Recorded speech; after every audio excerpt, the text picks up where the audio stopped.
there what you're drinking. 2 shots, let's pour it out. I know what you're thinking, but tomorrow won't come for us. This life that we're living, ain't never gonna give it up. Double shot for the gifted, and one more for us. There you go, drink it up. All this love in a cup. Yeah, we go slow, we go fast. Yeah, we can't get enough. We stay all day, all night, living in paradise. Remember. Yo guys, hello and welcome back to episode 12 of my Minardi My Team Career Mode here at Spa-Francorchamps, the Belgium Grand Prix. If you did miss the last episode out in Silverstone, go and check that out. A surprising finish considering the track and the regs.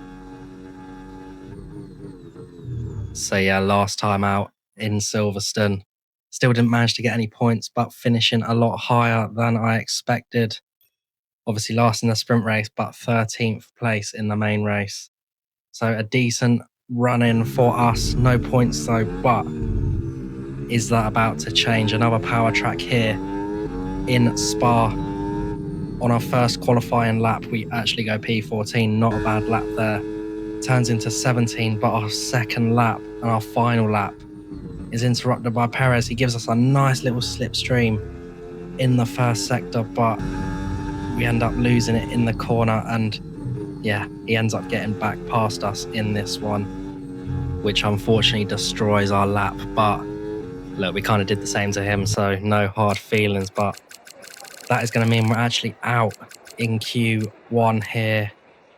Unfortunate, but there is plenty of opportunity to make that up in the race. Let's run you through the driver grid order for today's exciting race. A fantastic effort from Charles Leclerc yesterday, and it's put him on pole. And Lewis Hamilton completes the front row. As we continue through the rest of the grid today, we have Albon, Sainz, Max Verstappen, and Russell, Norris, Piastri, Hadjar, and Pierre Gasly, Behrman, Ocon, Andrea Kimi Antonelli, and Lawson, Colapinto, Alonso, Valtteri Bottas, and Nicolas Soloff, Bortoletto, Lindblad, Hulkenberg, Perez, Stroll, and Gabriele Mini rounds off the grid. And now it's time to head down to the track. And alongside me... Okay, here we go. I know what you can do. Don't let me down. So we actually have a wet beginning to the Belgian Grand Prix. Starting on the intermediate tyres, hopefully it will not last too long. But then again, it could also give us a chance to move up the order, as the battery will not be as prevalent in these wet conditions. So without any further ado, let's get into the Belgian Grand Prix. As we have 5 red lights in Spa, it's lights out and away we go for the Belgian Grand Prix. Decent traction off the line, moving straight to the inside of the track to try and pick up as many positions as possible. Going to be very hard to overtake in these conditions without the boost and the proper straight line mode. Decent start though, P13, currently on track going down into Eau Rouge and Radion, but yeah, decent start here, P13 in the slipstream of Ollie Behrman and Pierre Gasly, who are side by side down the Camel Straight, and still not gaining though, even though we are in the slipstream. Wings are quite low around it, even in these conditions, but side by side into the little left right, and yeah, Behrman comes out on top in that case. But good start. We're going to send it up the inside of Pierre Gasly. Luckily, he jumps out the way up into P12 now. Good start to the Grand Prix. Hopefully, we can keep up with these guys over the next few laps. And yeah, make the most of this good start here at Spa. And we do manage to stick with the guys ahead. Lap 3. We go into turn 1, take a wide line to try and set up the exit. We're in the slipstream of Ollie Behrman. He's dropped back from Kimi Antonelli in P10, but we are well in the slipstream of Ollie Behrman, hoping to get a nice little suck down the Camel Straight. Hopefully we can make a move into Le Com. Not gaining loads, but we are getting gradually closer down the straight, staying in the slipstream until the last moment. We pull to the outside and we brake later into Lecombe, hold it round the outside, and we get into P11. Great start in this Grand Prix. Pace is looking pretty good as well so far, so hopefully we can stay ahead.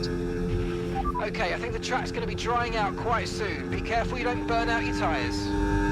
Mark's saying the track is going to dry out soon as Gasly goes up the inside of Lecombe. We hold it round the outside yet again. The guys ahead not gained that much on us, so the pace is good so far. As we actually get the strategy thing come up to say we need to change onto the slick tyres, and the boost straight line mode is activated now, so we will be boxing at the end of this lap to get off of these intermediate tyres. A couple of people are actually deciding to stay out though, which is crazy, but we're going to peel into the pit lane, hopefully have a good stop, see if we can jump anyone. And yeah, our teammate unfortunately coming in behind us, so hopefully he will not have to wait too long in the box. But yeah, fortunately, or unfortunately I should say, we have a pretty dreadful stop, which allows Ollie Behrman to get back past us.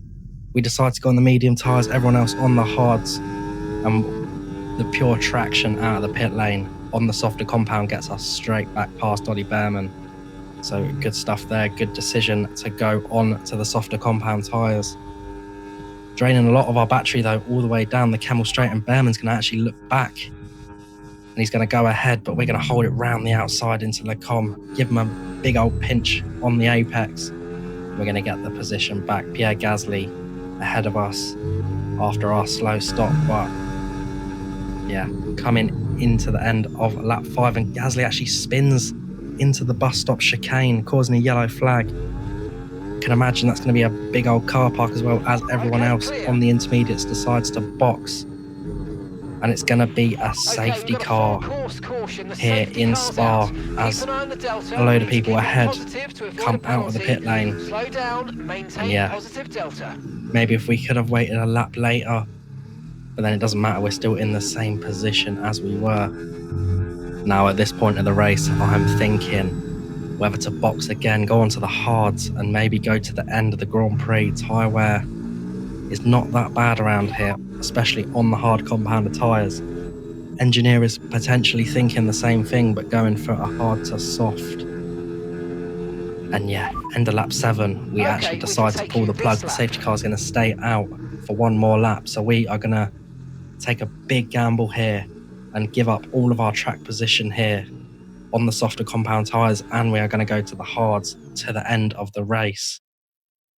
Big gamble here, but hopefully it will pay off for us in the end. Hoping for a better stop here, not that it matters too much, we are going to be in last anyway, and indeed we do, a 2.5 second stop there. So these tyres should get us to the end of the race. But as we catch up to the rest of the pack, Max Verstappen has pulled off on the inside of Pouon, and he is out of the race, obviously with a mechanical failure there. Really bad timing there for Max, and the safety car comes in at the end of that lap. We go straight into turn 1, up the inside of Pierre Gasly, wasting no time making that move there. Burning a little bit of battery, hopefully we can get Nico Hülkenberg into Lecombe.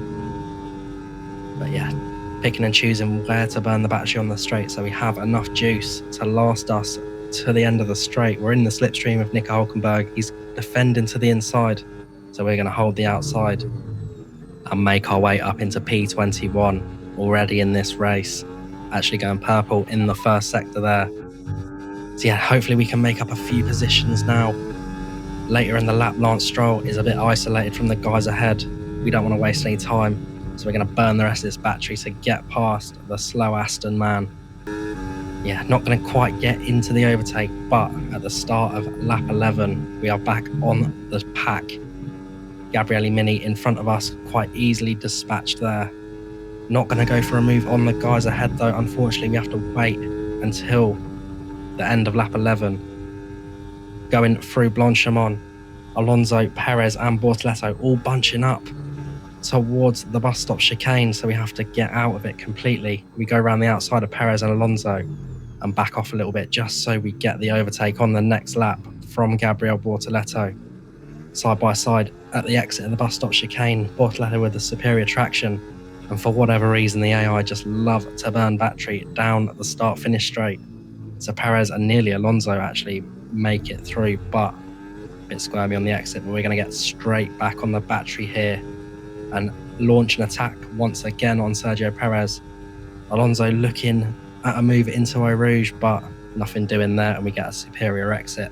Bortoletto with no battery, as he does not have the boost overtake mode, but 3 cars dispatched nicely there and not making their way back through this time. So good stuff. Valtteri Bottas up next at the beginning of lap 13. Down the Kemmel straight, we're going to absolutely blast past the Cadillac man, moving ourselves up into P15 in this race. So we're making decent progression, as on the previous lap and this lap. Start of lap 15, people are starting to pit for the final time in this Grand Prix, which promotes us into P7. So pretty good decision to box under the safety car again, and we are on the back of Arvid Lindblad, quite a distance away, 0.7 of a second after Radion. We drain the whole battery, we send him to the inside, and the slipstream gives us the opportunity to go round the outside. Audacious move there. We get it stopped though, keep it within track limits, and that is a lovely overtake on the Racing Bulls man, squirrely on that curb though, as we look for a good traction on the exit, but no way for Lindblad to get us back there. At the end of lap 15 though, George Russell and Arvid Lindblad looking to get past. Russell obviously just pitting. We decide to let him go, and hopefully we can try and stick with him. He gives us the overtake mode for the next lap as well, as everyone else decides to pit. So we are actually going to make our way up into P2 in this Grand Prix. That boxing under the safety car is becoming an inspired decision here from the Minardi boys. And could we be on for a podium here? Most likely not. As the end of lap 16, Lewis Hamilton flies past us. We're not even going to fight these guys. We're just going to waste too much time. It's probably quicker for us if we just stick in the slipstream, or at least try to anyway, as all the guys behind setting fastest laps after fastest laps. End of lap 17, his Ferrari teammate Charles Leclerc does the exact same thing into the bus stop chicane. We let him go so we can get the overtake mode yet again. Alex Albon behind us now though. We may look to try and defend him a little bit more, because he is in one of them overperforming Williams on this game. So yeah, we'll fight him a little bit harder, but only 4 laps remaining in this Grand Prix, and we are currently in P4 as Albon looks to go down the inside of Eau Rouge and up Radion. He actually gets past us, but we hold the position round the outside of Radion, side by side through there. Incredibly sketchy. Pretty even straight line speed there, but Albon has the slipstream of Leclerc. Little bit of rub in there, but we hold it up the inside of Lecom and keep P4 from the Williams man. And yeah, the rest of this race is just going to be looking to defend from these guys behind on much fresher rubber and much faster cars. Albon actually looking up the inside and going around the outside of No Name. He's looking for it, but we squeeze him out, which allows Kimi Antonelli to actually get past a proper train behind us now. But down the inside of Pouon, Antonelli gets the move done. It's a good overtake there from the Mercedes man. Lando Norris next up behind us. And yeah, very eventful end to this Grand Prix. Lando Norris, actually Oscar Piastri going down the outside now into the bus stop chicane. We give him plenty of room after wheel banging on the exit, but yeah, Piastri's going to get the move done. But we're going to try and send it straight back up the inside, completely outbraking ourselves. So Piastri gets the move done. Norris looking to get past on the exit there as well, but nothing doing for him at this time. End of lap 20 now, and Lando Norris is looking to go down the outside of the bus stop. Little bit of a slide. We let him go a little bit just so we can get the overtake yet again. But he gets the traction down out of the final corner and makes the move stick. Luckily, we judge our braking much better into turn 1, and we are still in the slipstream of Lando Norris. So he is pulling away down into Eau Rouge, but we still have half of our battery to burn. Have a good line through Eau Rouge and up Radion. We get the battery on. He's quite a way ahead. but he is already flashing and super slow on this straight. We're going to burn absolutely everything.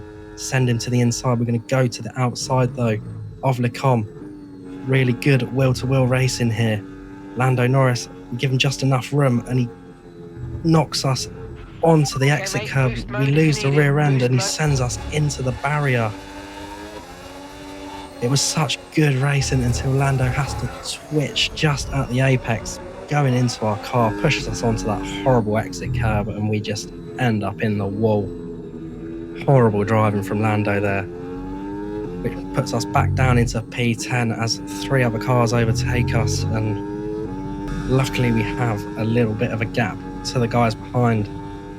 We decide not to pit just because there is a slight chance we could still get 1 championship point in this Grand Prix.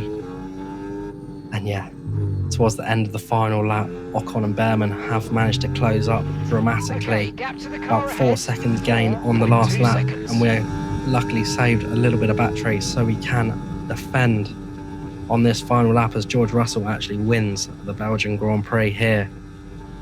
But yeah, 1 more proper braking zone left, and we are just far enough ahead of Esteban Ocon. A little bit of a late break there as we go a bit deep, keep on the track though, luckily. And we're going to get a decent exit, and we're going to cross the line for 1 championship point. And that's the end of the race. We'll see you in Parc Ferme.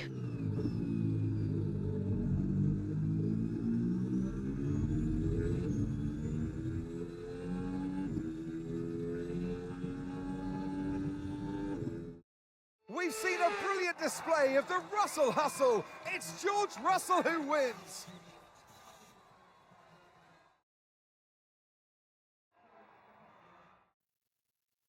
So a fairly controversial end to the Belgian Grand Prix here.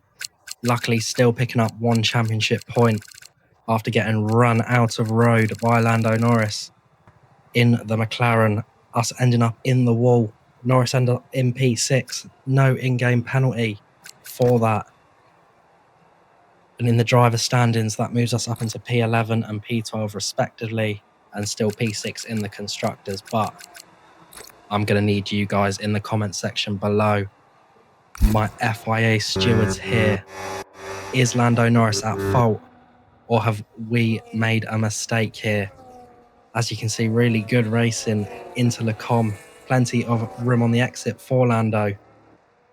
But yeah, he just runs us out of road in my opinion, and we end up in the wall. So leave in the comments down below, should Lando Norris get a penalty for this? And if so, what the penalty should be.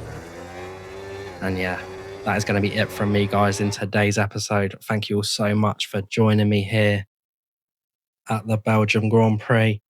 If you haven't checked out my Red Bull Academy career mode, go and check that out. And if you could, please leave a like, subscribe. We're trying to get 500 subs before the end of the year.